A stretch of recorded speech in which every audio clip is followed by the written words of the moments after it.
আজকে আমরা গিয়েছিলাম আমতাতে একটা নেমন্তন্ন বাড়িতে। হ্যাঁ, আমতা মানেই সেই গ্রাম্য পরিবেশ, গ্রাম্য এলাকা। আর এখানেই গেছিলাম, আর এই যে চারপাশে এরকম অসংখ্য গাছপালা আর এরকম সরু ঢালাই রাস্তা, একটা মনোরম পরিবেশ, শান্তির পরিবেশ।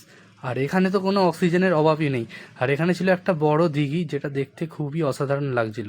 আর দাদা আর আমি খাওয়া দাওয়া শেষ করে এখানে একটু হেঁটে বেড়াচ্ছিলাম, কারণ খুবই ভালো লাগছিল গ্রামের মধ্যে এরকম হাঁটতে। আর এই গাছটাকে কত সুন্দর লাগছে দেখো, কত বড় গাছ, আর এদিকেও ছোট ছোট ডোবা আছে আর অসংখ্য পুকুর আছে। তারপর আমরা ঠিক করলাম যে অনেকক্ষণ লেট হয়ে গেছে, এবার আমাদের বাড়ি ফিরতে হবে।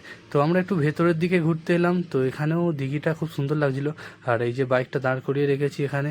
আর এবার যেহেতু 3:30 বাজে, তাই আমরা ঠিক করলাম এবার বাড়ি ফিরবো। তো বাড়ি ফিরবো এই রাস্তাটা দিয়ে। আর এখানে একটা খেলার মাঠও ছিল, খুব সুন্দর লাগছিল।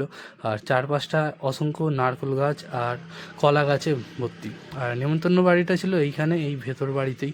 আর এখান থেকে আমরা এবার সোজা যাব বাড়ির উদ্দেশ্যে। আর এখন দাঁড়িয়ে আছি বরগাছিয়া ধর্মতলা মোড়ে। এখানে আমরা খাচ্ছি চা। আমরা বলতে আমি আর দাদা চা খাচ্ছি। তোমরা ভিডিওটা লাইক করে চ্যানেলটা সাবস্ক্রাইব করে